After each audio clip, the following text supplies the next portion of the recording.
Hello and welcome to Lunch Therapy. All you hummingbirds out there, this is the show where we take a break from the news cycle and we just give ourselves a little bit of mental tranquility, maybe even a little bit of physical tranquility with our breathing. Today is Interview Friday, and we have an incredible guest today. His name is George Hood, and George is a remarkably disciplined, remarkably mentally strong person, and we're going to learn something from him today. At least I am going to. Let's get to it. Lunch Therapy.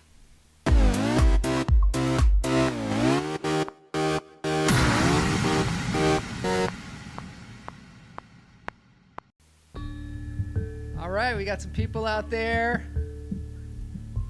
Ganel's here for the breathing, but he's going to leave with some mental toughness and some physical exercise, inspiration. At the top of the show, we always take in 3 deep breaths, and the more I talk to people on Interview Friday, the more I realize this is super important. This is very important, so I'm glad Ganel is here. I'm glad Ben McKnights is here. Here we go. In through the nose, out through the toes. Hold it.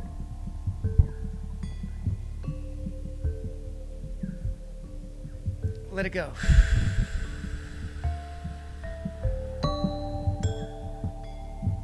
I met George Hood on the set of a show called To Tell the Truth. It's funny because last week when we were talking, all of a sudden I started getting text messages from friends of mine around the country saying, hey, just saw you on To Tell the Truth. And it just so happens that the show was airing while George and I were talking. So that's super fun. Yes, he is the world champion planker. And in through the nose, out through the toes. Hold it.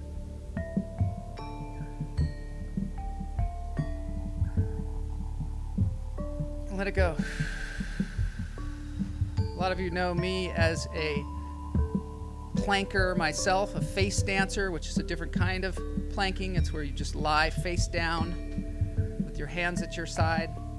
That's why I was on this show with George, because he is the world record holder, the Guinness Book World Record holder for the plank, which is the one where you're up on your elbows and you have to have a super strong core. I guess George has the strongest core in the world. So here we go, in through the nose, out through the toes. Hold it.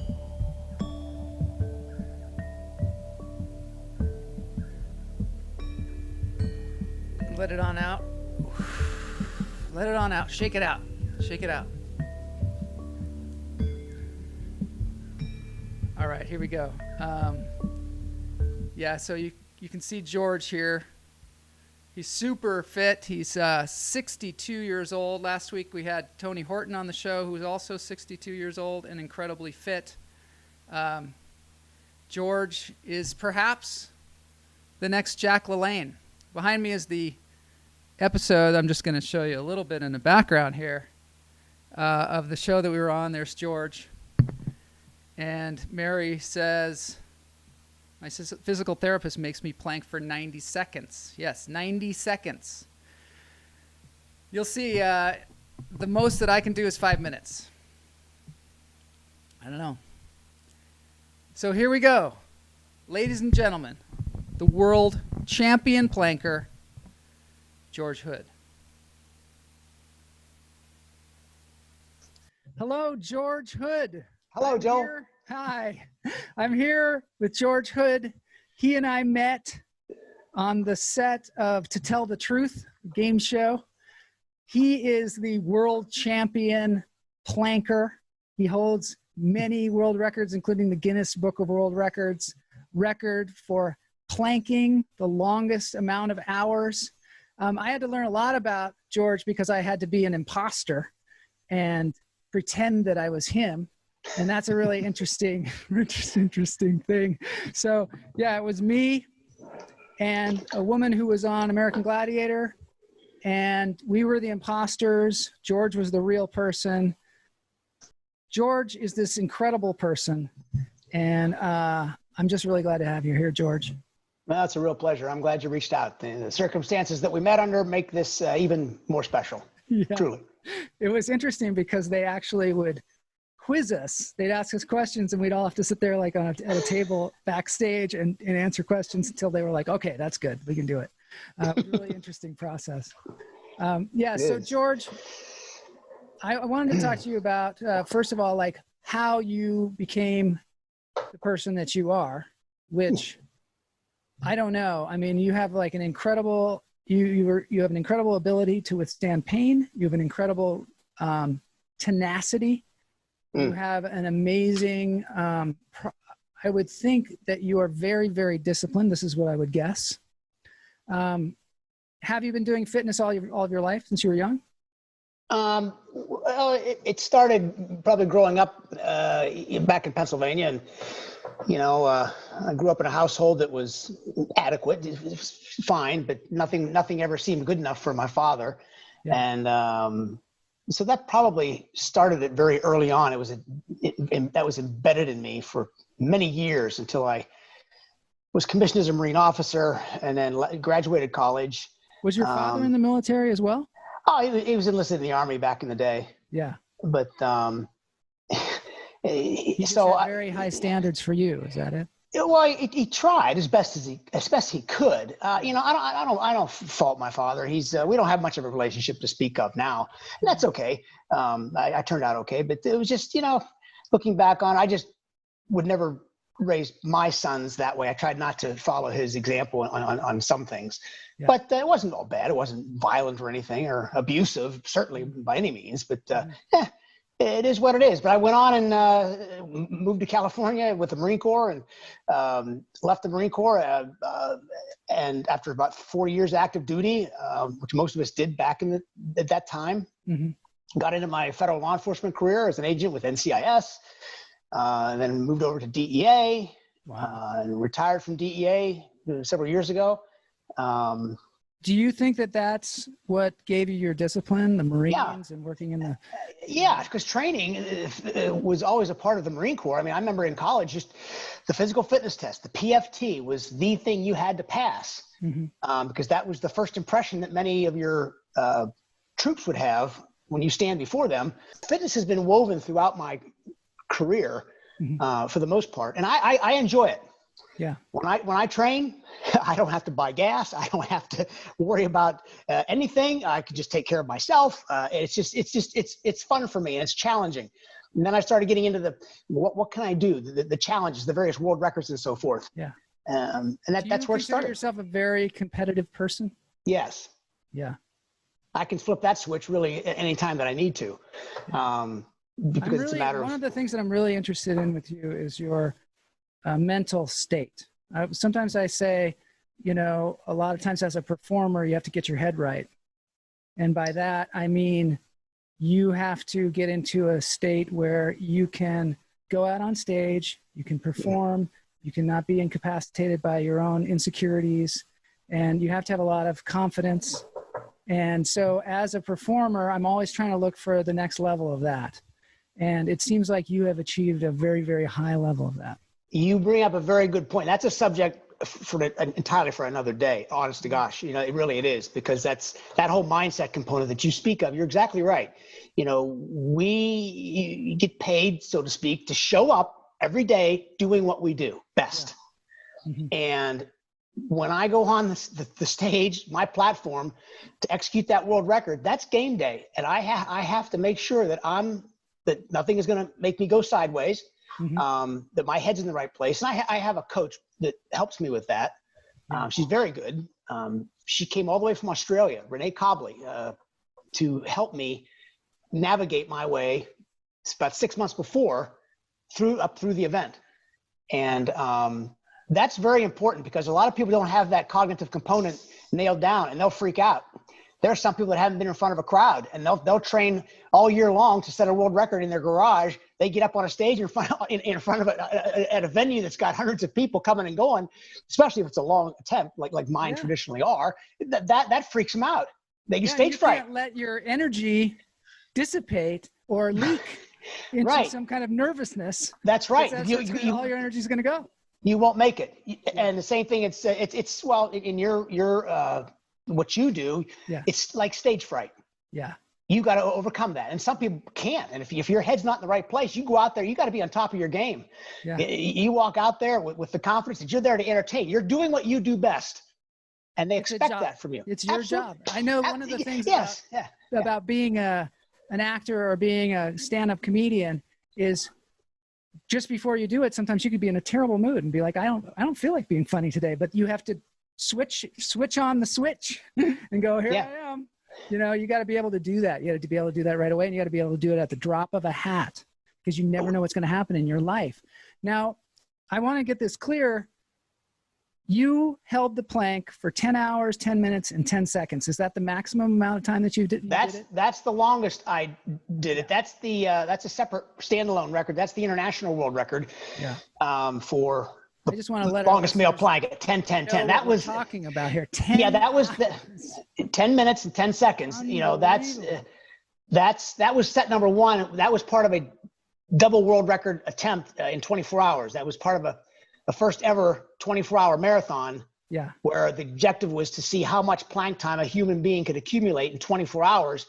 And in consulting with some folks at Guinness World Records, although they didn't sanction that particular event, they weren't into the marathon thing. They said you'd probably have to go at least 16 hours to make it qualify as a marathon. I ended up doing a total of 13 sets, set number one of which was 10, 10, 10, took a break, and then went on and accumulated 18 hours and 10 minutes and 10 seconds of total plank time in 24 hours. That was brutal. So that was just part of many planks for that day. Absolutely. That was the longest one. Yeah. And you know, we retired and it was continuous. Yeah. That was continuous. Yeah. That was set number one. Yeah. Yeah. That was 10. Yeah. That was continuous. And okay. So I've noticed from watching you plank, within the first few minutes, it seems uncomfortable. Like it seems that first hour and a half or so takes me a while to get adjusted to that pose, because you warm up ahead of time. Obviously, you get the blood flowing, you're hydrated, you're ready to go. But I have to go through this acclimation process with my mat when I get up there, and then become comfortable with it and get the arms seated, and then it's a process. And I can almost tell where I'm at on the clock. Just by virtue of how I'm feeling, physiologically. And what is the thing that you generally do to get your head right for a competition like that, or for I stay in isolation for about 3 days before. There's no people at all. Just coaches, just staff. And friends I trust, because I want no issues, no problems, relationship wise, financial, and anything that could creep into the picture has to go away. You isolate yourself. Gets pushed. Yeah, that gets pushed back. And there's people out there that can, if you want to sabotage an athlete, that's the way to do it. Start, I remember reading The Inner Game of Tennis when I was a kid. I love tennis, but tennis does not love me. I would have issues where I would be winning, and then all of a sudden something would change in my mind and I'd lose. And so I read this book that was about mental state of athletes. And one of the things they said, which was really underhanded, they said, if you wanted to, when you switch sides with the other tennis player, you could say to them, wow, your stroke looks really good today. What are you doing differently? And that would just throw them out of whack. He said, he was like, I don't really recommend doing this, but it's something that people do to take your mind out.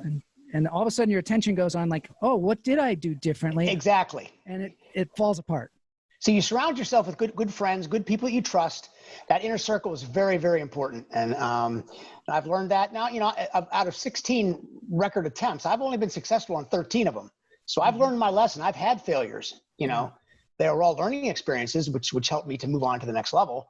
But over the years, I've been doing this stuff. Absent the lone world record I set for rope skipping back in 1986, all the additional world records after that came from about the last 13 years ago. While I'm doing the plank, which I can only do 5 minutes or so, while I'm doing it, in 5 minutes, it took me a little while to work up to 5 minutes. But when I am doing it, my brain is talking me out of it. It's going, your back is hurting. You're going to hurt yourself doing this. I think that's one of the main thoughts that comes into my head sometimes when I'm working out and I get to a place where I'm kind of pushing myself. There's a thought that goes in my head, you're going to hurt yourself. Does that happen to you at all? That kind of Yes. Generally during the training evolutions that I go through, I normally do because I'm not immune to that at all. And you're one of the first to ever bring that up, but I'm not immune to that. And the self-doubt, if you will, but or the gremlin that creeps in and tries to, destroy you. But when that happens during an event, normally during my training planks, I do about 6 of them before I do the event, ramping up. That's when those things happen. Yeah. Because in training, sometimes nobody shows up. You still got to get a 7-hour plank in, and nobody's around, and it can suck. But when that happens during the event, and it's brief at times, but if it does happen, the way you make that go away is I turn up the music. You do. So you have headphones on through the whole thing? No, I play loud music. It's all live. I have speakers. Yeah, I don't. Yeah, everybody hears it. It's a rock concert. It has to be that way. And demons don't like that. They go away when you crank up the music. And that energizes me. It's like being at a rock concert back in the day.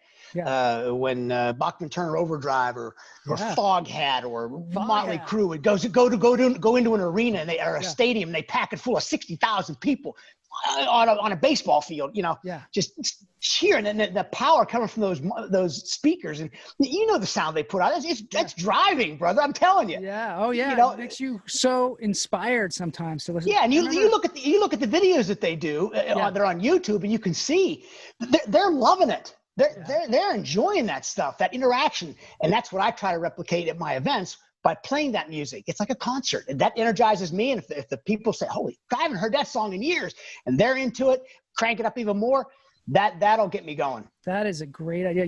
My brother and I used to do that on the way to football games. He would drive, and he would always put in a tape. And I think it was Michael Jackson. Yeah, he'd put in the tape. We had like a '67 Cougar, and he put in the tape.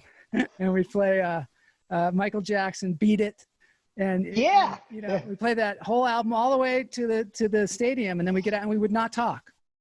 Right. We would get out and go on from there, but it got you in this state. It does. It's like a trance-like state, and then there's all kind of music I play. I'm known for my music, and people check it out. They like it. It all depends what kind of mood I'm in. Sometimes it's rock, sometimes it's trance. It can be whatever, but it's loud, and and people know that, and they come in there, and it's a whole event. That's what's all. Because there's an exchange of energy that takes place there between me and them. The crowd. Yeah. Do people ever try to distract you in the crowd, or do they ever distract you unintentionally while you're doing it? Depends who walks through the door. I mean. We all pretty much know who's coming and going, but nobody gets up on that stage near me. We got to make sure that nobody comes in that's going to be toxic. You're up on a stage.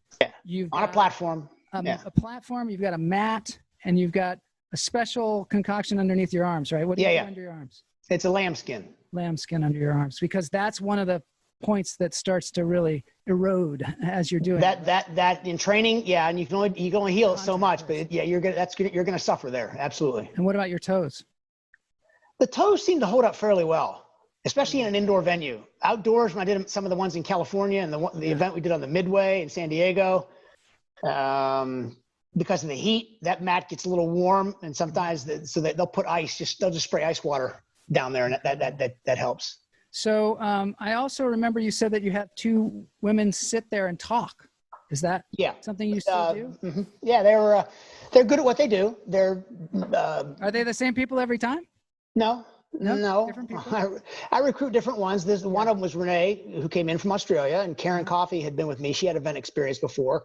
Yeah. She was with me, and the 2 of them are responsible. One's on each side, and they'll chat amongst themselves. Okay.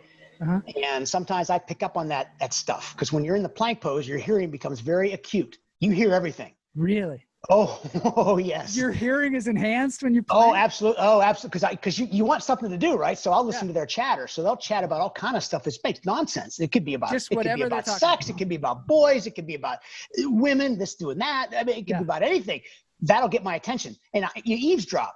If you're you yourself, if you're somewhere and somebody's having a juicy conversation, you're going to listen to it. It's human nature, right? Yeah, of course. Well, I do the same thing. Yeah.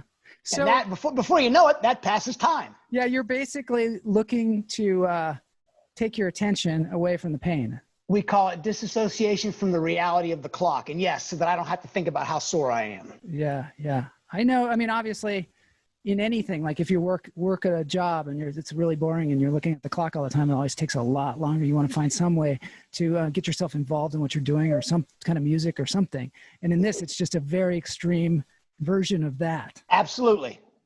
Do you think that the setting of records is the thing that has pulled you along through all of this? Because you're what, 62 years old? Yep. And you're 62. Incredibly fit, one of the most fit Thanks. people, 62-year-old men in the country, I'm sure. Yep. Perhaps the world. I'm the next Jack LaLanne. You are the next Jack LaLanne. So, that's what I've been told. Yeah. I'm not just making that up. That's just what I'm told. Yeah. So I'll share it with you. Right. And you intend to go further with this. What are you doing in your life now do you find that because you're 62 years old that there's a difference in how you build muscle and how much your endurance is? And do you feel like you're better now than you were when you were 50 or 40 or 30? Or do you feel like it starts to degrade at a certain point? I'm better now than I was when I was younger. I mean, I only keep getting better. I haven't peaked. I may have plateaued a couple times, but I'm still going. And now, with retiring the plank pose, as the world knows it, I'm now into the push-up genre. And my goal is to go after that most push-ups in 1 hour. The Guinness record for that right now is, what is it? 1 hour. It's 2,919 push-ups in an hour. I mean, the rules are simple. It was 2806. Yeah. But they just sent me the paperwork. It's now 2919, set by the guy who had set it before. Very nice guy. He's in Australia. And so I've been working on it. Always getting us. I was working on that. So I'm into the push-ups now. It took me 90 days to finally break the body into push-ups, that constant motion. Well, at least you have the strongest core already. And I'm sure that's a big which part that could be, it seems to be an asset in training. I'm doing over 4,000 push-ups a day now in about 5 or 6 sets. Wow. And what do you do about your nutrition? I'll be honest with you. I'm not getting enough calories. I'm not. No, and I've dropped about 5 pounds since February. You're just not hungry, or you're not? No, I train all the time. I eat light in the morning because that's when I do most of my work. But I try to replenish during the day, but it's hard. You can only carry so much chow around in your car. Right. And you have to prepare it and all that. Yeah, and I'm not into that meal prep crap. Look what I'm preparing today. No, I just throw stuff in there, and I coffee and supplements, the vitamins I take, the spirulina, that's good stuff. Ashwagandha, moringa. There's a whole host of vitamins and stuff now that we didn't have before. Would you consider yourself a compulsive person? Probably. Yeah. Yeah. Are you compulsive in a lot of different areas, or in fitness in general, or? In fitness, when it comes to my stuff, yeah, I'm probably obsessive compulsive, right? Is what it's got to be right. I'm very detail oriented. In your life ever tell you you're overdoing it, or did? Yeah. Of course. And you have to somehow get past that. How do you get past that if people are telling you, hey, look, you got to slow down, I respect their opinion and their assessment of me. Yeah. But the rest of the world respectfully disagrees with them. Right. It's working for you. I'm the best judge of my own machine. Okay. Yeah. I take care of my own race car. It's a high performance engine, always on, but I know when to put it in the garage. I know when to dial it back, and taking trips somewhere to go on a little side trip, or a company in town or something, or with my kids, or if they're around, I can dial back just a bit, but I don't let it go. Yeah. No. So every day I train every single day. Every single day. At least 6 hours a day, five hours a day. Do you ever wake up one day and you're like, I just feel like sitting in front of the TV eating a bowl of ice cream? Oh, sure. Yeah. but I can't. But then I you can't. and what do you do to switch that switch? Do you just go and do it? Go. Just Yeah. go. Because I'm expected, you know, it's about showing up every day. Yeah. I show up every day. I may not feel the greatest at times. That's not often, but I may have a bad day where I'm tired. I don't feel like it, but I still knock them out, you know?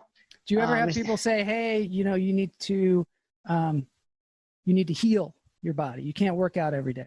Yes. And I do. And I heal quick though. I do. Sure. Most of that's at night. I wrap up most nights at about 8 p.m. After I'm done with you, I go out to the prairie, get the cardio portion in, which is a 2.5 mile run and about 2,000 push-ups over the course of that route. So can you break down a day for us? Like, yeah, you do? they're all the same. Okay, let's hear it. I want to hear it because this sounds intense. I'm up at about 6:30. Yeah. I take care of the dog, get him out. And for that first hour or so, I have 1 cup of coffee with cocoa powder in it and moringa, maca powder. Put some of that in there. Yeah. And that's my cup of coffee that I have, and probably about 12 ounces or so. And then usually 1 hard-boiled egg, 1 small bowl of Rice Krispies or non-sweetened cereal, and load up the cooler, put it in the car, and then make sure the dog's okay. And then that whole process takes about 1.5 hours, 2 hours. I get my first plank done here at the house, do about 30 minutes minimum, and that gets me loosened up. And then I pack the car, and I'm out the door by probably 9 o'clock. And if I have a client that day, I go train them at 9. And then I stay up there at what I call the prairie. It's where I hang out. Beautiful place, peaceful, lush. It's nice. And this is in the I stay up there. Illinois? This is in Illinois? This is in Naperville, Illinois, suburb of Chicago. Yeah. And that's where I go, and I spend all day up there. I knock out all 2,000 crunches, sit-ups that I got to do, various formations, all the leg lifts I got to do, about 2,000 of those. Then I start the push-up routine, and I'm about 2,200 into it today. I'll get the rest this afternoon. Wow. And then I do another plank up there, about 30 minutes. I'm only doing about 2 hours of plank time a day now. I used to do 4 to 6 hours a day, but not anymore. Those days are done. I don't miss it that much, but I like to stay engaged. Focus is different now. Yeah, absolutely.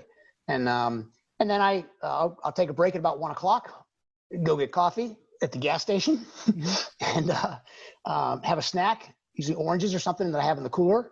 Yeah. And always drinking water, and take about a 20-minute nap on my back. And if the sun's out, that's even better. Then I get back into it again. And wow. Yeah, and then wrap up until what time? About 5 in the afternoon, 6 o'clock in the evening. I'll do that last bit of cardio. I've switched the cardio to the evenings because it was too darn hot. Yeah. And it was burning my back, especially because I'm dropping for push-ups about every 45 seconds, and that was too brutal. So now I go more in the evening, and I have people that meet me up there, and groups and stuff of people that have a lot of respect for what I do, and they like to watch me. It sounds like you don't eat sugar. Is that true? I've cut that back, not as much as I should have. I've been kind of locked down here for a while, but so I start buying junk that I shouldn't buy. Yeah. But I do have a sweet tooth. But yeah, I try to watch that sugar. It's heartening to know that you do have a sweet tooth, and sometimes. Oh my gosh! I just made a whole pan of brownies the other day. Okay. And they're gone in 48 hours. Okay, well that's good to know, because I mean I'm like, wow. There's nothing wrong with that, but I rationalize because I can burn that off. And quite frankly, Joe, I need the calories. Yeah, you need it, right? I need the calories. Yeah, absolutely. Yeah. I know that they have the World's Strongest Man competition, or the World's Strongest Person. There's like a competition where they do all these different things in a big arena, and there's a movie about one of the people that wins it a lot, and this guy just eats anything he wants because he works out so much. He's like eating pizzas and all. It's a terrible advertisement for those of us that don't work out all day and all night. Yeah, because he's like, oh yeah, you can eat whatever you want. Yeah, you can. Right. You've heard that. I've heard people say that, but I don't take that for granted. I mean, you got to be very careful. Yeah. Because sugar is very addicting. It's like crack. I mean, it can be very addicting, and you get a bad habit. We've been addicted to sugar since birth. Yeah. It's bizarre. do you, well, they basically sold it to us when we were little kids, alongside cartoons. Yeah. So we Remember? were just addicted. Yeah, totally. And it's very, very specific.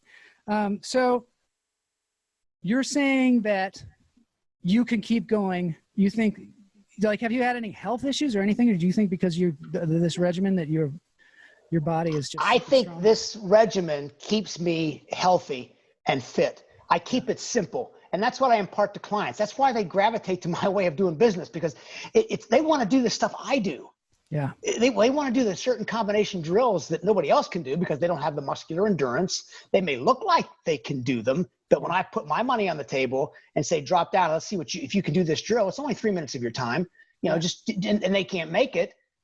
I know when we went on To Tell the Truth, I was pretty scared that no one would believe that I could do a plank for 10 hours. And I was like, okay, let's see how long I can do. And I mean, I did like 2 minutes. I'll have to work on this. Finally, I realized I'm going to have to go a completely different way with this thing. I decided I'd be like a yogi type person. And then when I saw you, I was like, oh my God.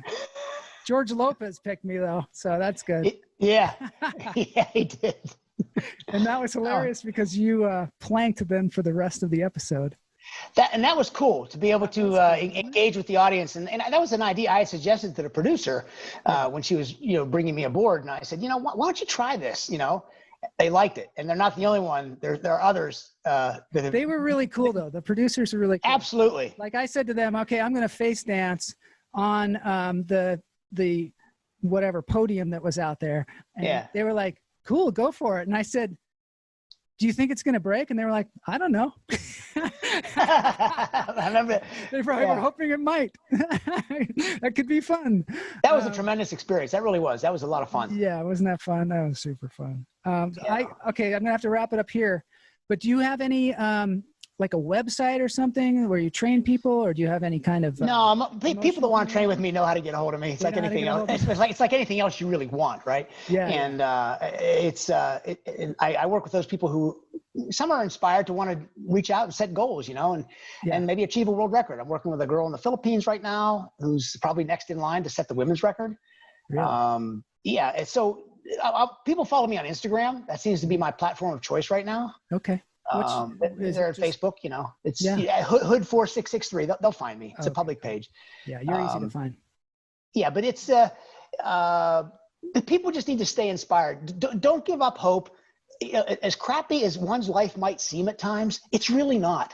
And I just encourage people to get up every day and you yourself are the gold mine, and just dig every day for one more nugget, because it's down there. It is. Just dig. That's what I say about my show. I try to make it 1% better. Yeah, that's all you got to do. 1% better. That's all. And I try. Sometimes I fail. Sometimes that's it's okay. Worse. But you try. Yeah. But you're trying. And at the end of the day, everything comes into alignment, and we're all blessed with talents and good things. And nobody's going to let us down. And you're responsible for that. And people just need to have hope and stay inspired and stay well and stay fit. I'm always out there to help. They know how to get a hold of me. Oh, that's great. Thanks so much for coming on the show. I know everybody appreciates you being here. And then hopefully we can get together after all this stuff that's going on now. That'd be nice. You're a great man, Joel, and you had a great show. And I'm just honored that I was able to meet you as we did. Yeah. When you approached me, I knew right away you were sincere in your comments and your remarks about meeting me, and it meant a lot to me then, as it does now. And I'm happy to be aboard. Great friend to have, George Hood. Thank you. All right. See you later. All right, Joel. Bye-bye. There you go. That's George Hood, inspiring. What did he say? Get up every day and just dig for every nugget you can get, because life is great. I thought we'd see the champ in action planking. Well, if you want to see him in action, watch that episode of To Tell the Truth. I'll have to find the episode number, but it's on Hulu. And he planks after we do the whole imposter scenario. Then he planks for the rest of the show, which is, I don't know how he does it. It's so painful. I don't know. Just try to do even like 2 minutes or 5 minutes today. And you'll see 10 hours, 10 minutes, 10 seconds. My dad probably would like to hear this. That's a good point. I think I'll send it over to him. Assuming not chicken nuggets. Yes, don't dig for chicken nuggets. No. Yes, you saw this before. This is Costa Rica. Flying over Costa Rica. Camel and I were in a plane on our way to a Costa Rican cult, as it turned out, that we had to escape from. There's an episode about that. But now it's time for Dance Break. This is a performer that I have just realized exists. My friend Chris McAlpin sent me a link to that. And I just think this guy's interesting, super interesting. His name is Mark Ribillet. I don't even know how to say his name, but he's super cool. Yes, Costa Rica is a crazy story. Maybe we'll tackle that again sometime. Here we go, Mark Ribillet.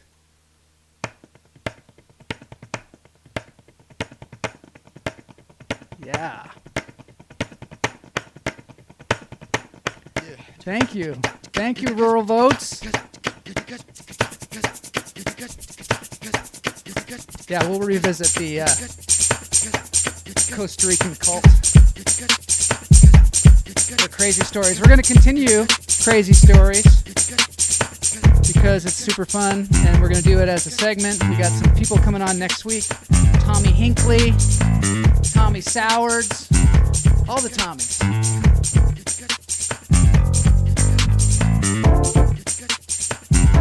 We're going to do another live crazy story. That was fun with Chris this week. It was a fun week. Thanks, Cynthia Lovin. Thanks, Kamala Lopez. Thanks, Chris Sheen. Thanks, everybody, for telling stories this week. Thank you, Jeff Lohman. We're working it out. Ganelle says, have a great weekend, everybody. Yeah, have a great weekend. This guy's full of energy. He dances around in his underwear a lot. I don't know. You're going to have to check it out. Anyway, here we go. See you on Monday for more lunch therapy.